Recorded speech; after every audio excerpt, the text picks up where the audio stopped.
ಭಾರತ ದೇಶ ಬಹಳ ಪವಿತ್ರವಾಗಿರುವಂತದ್ದು, ಪುಣ್ಯವಂತದ್ದು. ಈ ತಾಯಿ ನಿರಾಹಾರ ಇದ್ದುದು 100% ಸತ್ಯ ಅನ್ನುವಂತ ಮಾತು ವಿಜ್ಞಾನಿಗಳು ಹೇಳಿದ್ಮೇಲೆ ಅವಾಗ ಈ ಜನ ನಂಬ ಅಧಿಕಾನ ಯಾರು ನಂಬಿಲ್ಲ. ಯಾಕಂತ ಕೇಳಿದ್ರೆ ಅಮ್ಮ ಒಬ್ಬರು ಹೇಳಿದ್ರು, ಎಲ್ಲಿ ಯಾನಗುಂದಿಗಳ ಒಬ್ಬರು ಸ್ವಾಮಿಗಳು ಹೇಳಿದ್ರು ಏನಂದ್ರೆ, ಅವ್ರ ಮಣಿಕೇಶ್ವರಮ್ಮನವ್ರು ಶ್ರೀಶೈಲದಾಗಿದ್ದಾಗ ಒಬ್ರು ಸ್ವಾಮಿಗಳು ಕೇಳಿದ್ರಂತ. ಏನು ಕೇಳಿದ್ರ, ಅಮರೇ ನೀವು ಉಪವಾಸ ಹೆಂಗಿರ್ತೀರಿ, ಉಪವಾಸ ಇರ್ಬೇಕಾದ್ರೆ ಏನ್ ಯೋಗ ಮಾಡ್ತೀರಿ, ಅದು ನಮಗೂ ಹೇಳ್ಕೊಡ್ರಿ, ನಾವು ಉಪವಾಸ ಇರ್ತೀವಿ. ಅಮ್ಮರು ಹೇಳಿದ್ರಂತ, ಏನ್ ಯೋಗ ಇಲ್ಲ ಮಣ್ಣಿಲ್ಲ ಏನಿಲ್ಲ, ನಾವು ಉಪವಾಸ ಇರೋ ಕಾರಣಪ್ಪ ಅಂದ್ರೆ ಸಾಯ್ಬೇಕಂತೇಳಿ ಉಪವಾಸ ಇದ್ದಕ್ಕೆ ನಾನು ಹೊರತಾಗಿ ಯೋಗ ಸಾಧನೆಯಿಂದ ಉಪವಾಸ ಮಾಡ್ಬೇಕಲ್ಲ. ಯಾಕೆ ಸಾಯ್ಬೇಕು ಅಂತ ವಿಚಾರ ಮಾಡಿದಾಗ ಮಾತಾ ಮಾಣಿಕೇಶ್ವರಿ ಅಮ್ಮನವರು ಅವ್ರ ಅಣ್ಣ ಒಬ್ಬ, ಅವ್ರ ಅಕ್ಕ ಒಬ್ಬ, ಗುಣಸುಂದರಮ್ಮ, ಮಾಣಿಕೇಶ್ವರಿ, ಇನ್ನೊಬ್ರು ಅವರು ಜ್ಞಾನೇಶ್ವರ. ಅವ್ರ ಮೂವರು ಕುಂತಾಗ ತಂದೆ ತಾಯಿ ಊಟ ಕೊಡೋ ಟೈಮ್ನಾಗ ಮಾಣಿಕೇಶ್ವರಿ ಸ್ವಲ್ಪ ಒಂದು ತುತ್ತು ಹೆಚ್ಚಿಗೆ ಹಾಕಿದ್ರು ಅವ್ರು ಬೈತಿದ್ರು. ಯಾರಿಗೆ?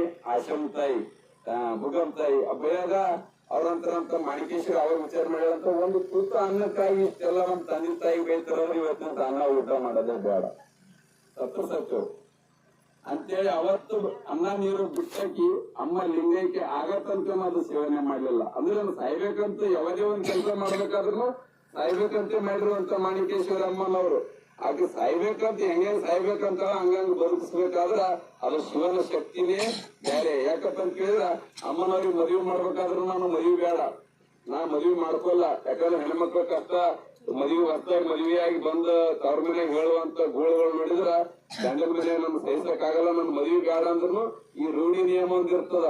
ಯಾಕಂತ ಕೇಳಿದ್ರ ಈ ಜನ ಒಂದನಲ್ರಿ, ನಾಲ್ಕ್ ಅಂತಾರ, ಲಗ್ನ ಮಾಡ್ಲಕ್ ಕೈಲಾಗಲ್ಲ ನೋಡ್ ಮಗಳಿಗೆ ಅಂತಾರ, ಏನೇನೋ ಅಂತಿರ್ತಾರ. ಅದ್ ಮಾಡ್ಕೋಬೇಕಮ್ಮ, ಯಾವ ಟೈಮಿಗೆ ಏನೇನ್ ಮಾಡ್ಕೋಬೇಕಂತ ಒತ್ತಾಯ ಮಾಡಿ ಮದ್ವೆ ತಯಾರು ಮಾಡಿದ್ರ ಈ ಮದ್ವೆ ಬೇಕಾಗಿಲ್ಲ ಅಂತೇಳಿ ಉಸ್ಕಿನಾಗ ತೆಗ್ಗೊಡ್ದು ಒಳಗೆ ತೆಗಿನ ಕುಂತು ಮ್ಯಾಲ ಉಸು ಕೂತ್ಕೊಂಡಿಲ್ಲ ಮಾತಾ ಮಾಣಿಕೇಶ್ವರಿ. ಅಂದ್ರೆ ಇದ್ರ ಉದ್ದೇಶ ಏನಪ್ಪ ಅಂದ್ರೆ ಸಾಯ್ಬೇಕು ನಾ, ಆದ್ರೂ ಸಾಯ್ಲಿಲ್ಲ. ಮತ್ತೇನ್ ಮಾಡಿಳಂತ, ಅಲ್ಲಿ ಮಲ್ಲಾಬಾದಿ ಒಳಗೆ ಒಂದು ಬಾವಿ ಆದಂತ್ರಿ, ದೇವಿನ ಬಾವಿ. ಆ ಬಾವ್ಯಾಗ ಹೋದ ಯಾರು ಬದುಕಿ ಬಂದ ಇತಿಹಾಸ ಇಲ್ಲ. ಈ ಬಾಯಾಗ ಹೋಗಿ ಬಂದು ಬದುಕಿದ ಇತಿಹಾಸ ಇಲ್ಲ ನಮ್ಮೂರಾಗ. ನಾನು ಈ ಬಾಯಾಗ ಹೋಗಿ ಸಾಯ್ಬೇಕು, ಹೆಂಗ ದೇವ್ ಹಿಡ್ಕೊತದ ಸಾಯ್ಬೇಕಂದ್ರೆ ಬಾಯಾಗ ಹೋಗಿ ನೀರ್ ಕೊಡ ತುಂಬ್ಕೊಂಡು ಬರ್ಬೇಕಾದ್ರೂ ಅಮ್ಮ ಯಾವ ದೇವ್ನು ಏನ್ ಮಾಡಲಿಲ್ಲ, ಯಾವ ಭೂತನ ಏನ್ ಮಾಡಲಿಲ್ಲ. ಯಾಕಂದ್ರ ದೇವಿ ಸಾಕ್ಷಾತ್ ದೇವಿನೇ ಅಮ್ಮ ಇರುವಾಗ ಯಾವ ದೇವ ಭೂತ ಗಾಳಿ ಯಾವ ಏನು ಮಾಡೋದಿಲ್ಲ ಅನ್ನೋದಕ್ಕೆ ಮಾತಾ ಮಾಣಿಕೇಶ್ವರ ಅಮ್ಮನವರು ಸಾಕ್ಷಿ ಅನ್ನುವಂತ ಮಾತನ್ನ ಈ ಸಂದರ್ಭದಲ್ಲಿ ಹೇಳ್ತಾ ಇದ್ದೀವಿ.